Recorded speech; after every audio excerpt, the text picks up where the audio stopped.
Assalamualaikum warahmatullahi wabarakatuh. Dalam kesempatan kuliah kali ini, saya akan memberikan penjelasan terkait dengan membaca peta, ya, membaca peta. Jadi di sini bisa kita lihat bahwa proses membaca peta ini dilakukan ketika kita sudah belajar bagaimana tahapan membuat peta dari hal yang paling sederhana menjadi yang cukup kompleks. Nah, dalam membaca peta, kita awali dengan pengertian peta. Nah, peta itu adalah gambaran konvensional permukaan bumi yang diperkecil dengan skala, ditambah tulisan dan simbol supaya mudah dibaca. Nah, peta ini sendiri yang dipelajari dengan ilmu namanya kartografi atau yang ada di dalam kuliah ini. Nah, syarat peta itu kan bentuknya harus sesuai, sebanding, dan juga jaraknya juga sesuai. Ada beberapa jenis peta yang bisa kita lihat. Begitu. Nah, peta ini yang biasa kita lihat adalah peta dasar dalam bentuk peta rupa bumi, yang menggambarkan hampir semua penampakan alami dan penampakan kultural atau buatan manusia di permukaan bumi, yang sejauh skala yang memungkinkan, dan kemudian disajikan secara seteliti mungkin. Apa yang tampak? Yang pertama adalah penampakan alami yang merupakan tubuh air atau hidrografi, kemudian ada topografi juga, ada penampakan vegetasi, ya, hutan, semak, padang rumput, dan sebagainya. Penampakan kultural atau hasil karya manusia berupa jalan, bangunan, ya, penggunaan lahan, sawah, gitu ya, dan sebagainya. Kemudian penampakan abstrak. Abstrak ini artinya di lapangan tidak ada, tapi di peta ada, yaitu berupa garis lintang bujur, batas wilayah, garis kontur, dan sebagainya. Nah, dalam tata letak peta ini, kita menganut beberapa panduan ya. Panduan yang pertama, kalau kita lihat gambar ini, yang pertama adalah garis tepi peta, garis tepi yang nomor 1 ini, ya, nomor 1. Kemudian judul peta, judul biasanya berada di atas, bisa di kiri, tengah, atau kanan. Kemudian garis astronomis, ya, 3. Kadang-kadang garis-garis astronomis ini adalah garis yang menunjukkan posisi lintang bujur dari suatu lokasi di permukaan bumi. Insert, ya, nomor 4, ini biasanya adalah kedudukan peta ini pada suatu wilayah yang lebih besar.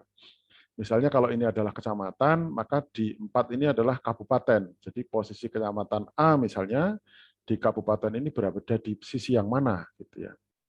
Kecamatannya A itu ada di mana. Kemudian 5 adalah skala peta. Nah, skala peta ini biasanya ditunjukkan dengan perbandingan antara jarak di peta dengan jarak sesungguhnya di lapangan. Jadi kalau di peta adalah misalnya 1:20.000, maka 1 cm di peta sama dengan 20.000 cm di lapangan. 20.000 cm itu kalau dijadikan meter menjadi 200 meter di lapangan. Kemudian orientasi. Orientasi adalah menunjukkan arah utara, ya, arah utara biasanya ditulis di bawah judul begitu ya, arah utara. Kemudian legenda. Legenda ini sifatnya adalah keterangan peta. Jadi gambar-gambar di sini itu kan ada simbol-simbol dan sebagainya, itu masuk di dalam legenda. 8 itu simbol peta. Kemudian 9 adalah sumber dan tahun kapan di peta itu dibuat. Yang ke-10 adalah warna atau lettering. Jadi warna-warni itu akan membuat kita mudah mudah dibaca begitu. Misalnya tubuh air ditulis dengan warna biru, ya, kontur dengan warna kuning tua, jalan dengan warna merah, ya. Kemudian hidrografi atau tubuh air itu dengan warna biru muda, gitu, dan sebagainya. Nah, kita masuk ke lettering atau tata cara penulisan. Judul peta itu biasanya ditulis dengan huruf tegak dan besar, biasanya paling besar judul itu. Kemudian kalau tubuh air itu biasanya ditulis dengan huruf miring. Di tempat strategis, maksudnya ditulis yang mudah dibaca, tidak menutupi tempat yang lainnya. Gitu. Legenda biasanya huruf kecil, kota besar biasanya huruf tegak lebih kecil dari judul, kota kecil lebih kecil daripada hurufnya tersebut. Gitu. Nah, skala peta tadi yang saya jelaskan, skala peta itu tergantung ya. Kalau misalnya 1:250.000, artinya 1 senti di peta sama dengan 250.000 cm di lapangan.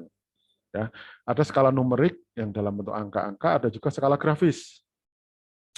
Skala numerik itu kalau di fotokopi ini harus diubah angkanya, diperbesar atau perkecil, tapi kalau grafis ini biasanya akan menyesuaikan, panjangnya pun akan ikut memanjang ataukah memendek begitu. Ya.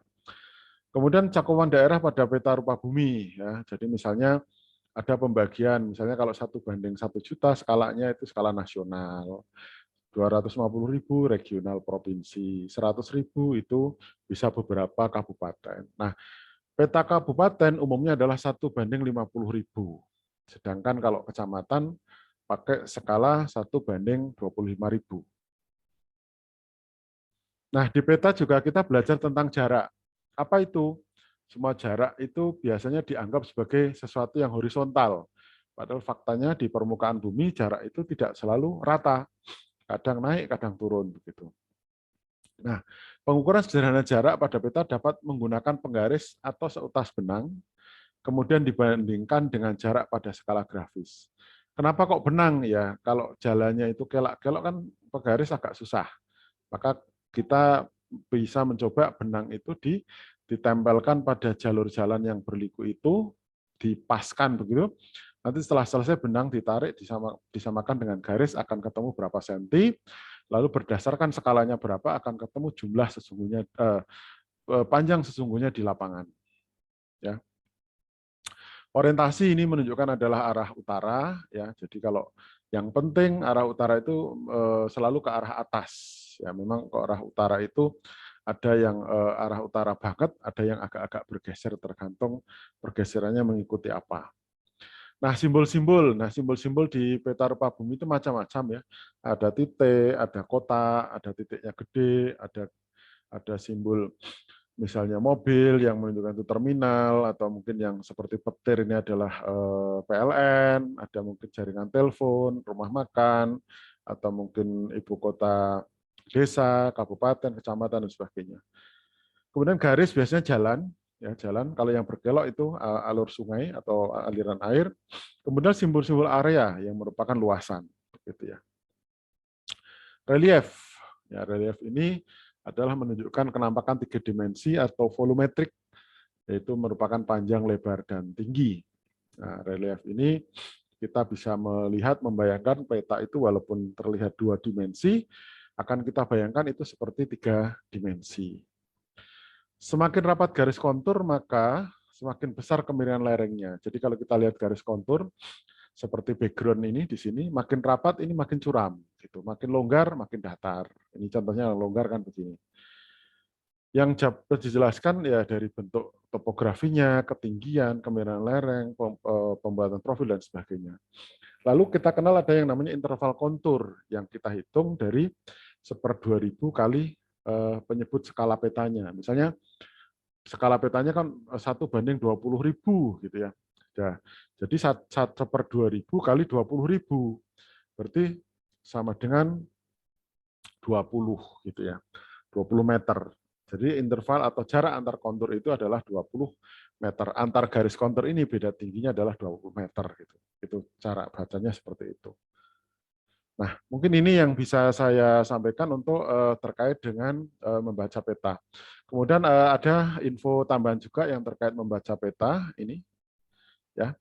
Ya, ini kalau ini adalah pengertian peta tadi sudah disampaikan, ya. Kemudian beberapa yang perlu saya tambahkan terkait peta itu tidak ada peta yang sempurna. Nah, ini yang perlu kita pahami.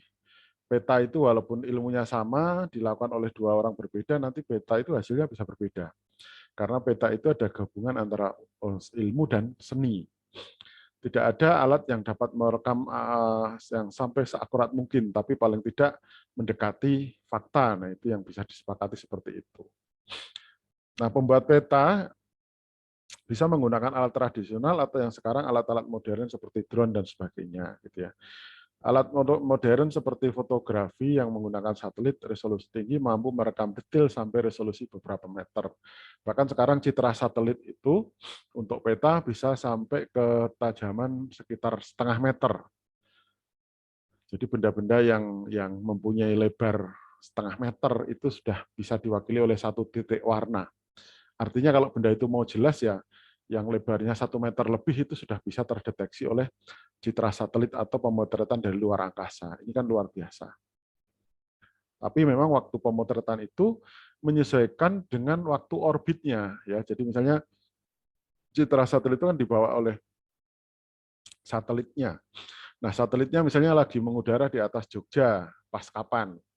Hari apa jam berapa? Lah itu pas disitulah terjadi pemotretan gitu. Jadi biasanya menunggu sampai satelit itu pas terbang tegak lurus di lokasi yang mau dipetakan gitu. Pak, bagaimana kalau di Google Earth? Nah, Google Earth itu hasil citra satelit tapi bukan pemotretan langsung, itu sudah merupakan dokumentasi. Jadi pemotretan pada waktu sebelumnya. Yang terbaru adalah kurang dari setahun, tapi ada juga foto-foto yang sudah lama, sudah 5 tahunan misalnya. Kita bisa lihat nanti update-nya itu kalau di Google Earth itu kadang-kadang bisa dilihat story-nya kapan peta itu atau tahun berapa foto citra itu dipotretkan. Peta selalu menjadi tidak update, tidak lama menunjukkan kedaruratan dunia. Artinya memang peta itu kadang-kadang kan menampakkan saat itu existing. Artinya peta itu masih perlu diupdate ya. Jadi misalnya membuat peta dari citra satelit tahun 2021 gitu ya. Nah, 2022 mungkin akan berubah, jumlah rumah akan berubah dan sebagainya. Perubahan dunia inilah yang perlu diupdate begitu. Nah, peta juga harus menentukan proyeksi skala. Nah, ini kadang-kadang kartografi itu juga sering harus menggunakan generalisasi. Generalisasi itu istilahnya ya semacam pukul rata atau di rata-rata. Jadi misalnya garis yang aslinya itu berkelok-kelok banyak gitu, tapi karena penglihatan dari jauh kurang begitu tajam, maka kelokannya menjadi halus karena itu digabungkan dengan yang lainnya begitu. Nah, jenis peta, ini ada peta umum, ya, ada peta tematik. Umum itu seperti peta peta dasar gitu ya, jadi pegunungan, sungai dan sebagainya. Tematik adalah peta-peta dengan tema tertentu atau misi tertentu. Nah, ada juga grafik ya. Peta dapat dibuat dengan berbagai bentuk. Yang pertama adalah peta yang manual, ada juga peta yang modern, atau juga versi cetak, ada versi digital ya. Peta yang digital ini memungkinkan juga untuk perubahan skala, animasi gabungan, gambar suara dan sebagainya. Itu tergantung bagaimana kecanggihan teknologi yang menyertainya. Nah, penggunaan peta ini adalah bisa secara sederhana, misalnya sketsa yang pernah Anda lakukan, latihan, membuat sketsa dan sebagainya gitu ya. Nah, peta ini juga bisa dibuat untuk proyeksi. Jadi proyeksi itu permukaan bumi itu kan aslinya melengkung, bisa cembung, bisa cekung. Nah, proyeksi dengan bantuan garis-garis kontur itu bisa terlihat gambarnya nanti akan seperti apa gitu. Nah, proyeksi peta adalah usaha mengubah bentuk pola bidang lengkung ke bentuk bidang datar ya. Bidang lengkung dan datar. Jadi bentuk yang diubah harus tetap sama, luas permukaan yang diubah harus tetap, dan jarak antar titik dengan titik yang lain juga harus tetap pula gitu ya. Itu namanya proyeksi peta. Biasanya proyeksi itu yang misalnya peta itu dipandang dari atas berupa garis kontur, bisa juga dipandang dari samping. Jadi kalau gunung misalnya itu kalau dari atas kan bentuk lingkaran-lingkaran yang apa banyak lingkaran, tapi kalau itu sudah diproyeksikan akan terbentuk cembungnya ke atas vertikalnya. Seperti kalau kita melihat itu dari samping ya, melihat gunung itu dari samping begitu. Nah, bentuknya nanti macam-macam. Skala tadi sudah dijelaskan ya. Koordinat adalah posisi ya, posisi geografi ya. Garis bujur, garis lintang. Garis bujur adalah garis khayal yang menghubungkan kutub utara dan kutub selatan. Itu garis bujur. Nah, kalau garis lintang, garis khayal di atas permukaan bumi yang sejajar dengan garis khatulistiwa. Itu garis lintang. Jadi dari garis khatulistiwa ini kira-kira jaraknya berapa? Apakah ke utara atau selatan? Makanya ada sebutan lintang utara, lintang selatan, bujur timur, bujur barat, misalnya begitu. Koordinat geografis dinyatakan dengan derajat, menit, dan detik. Nah, misalnya Menara Eiffel di Paris itu koordinatnya 48 derajat, 51 menit, 3 detik misalnya. Lintang utara dan sekian. Nah, ini legenda. Nah, legenda tadi yang sudah saya sampaikan adalah keterangan tambahan dari peta-peta yang kita berikan ini. Jadi misalnya ini lambang ini artinya apa. Lalu arah tadi orientasi sudah.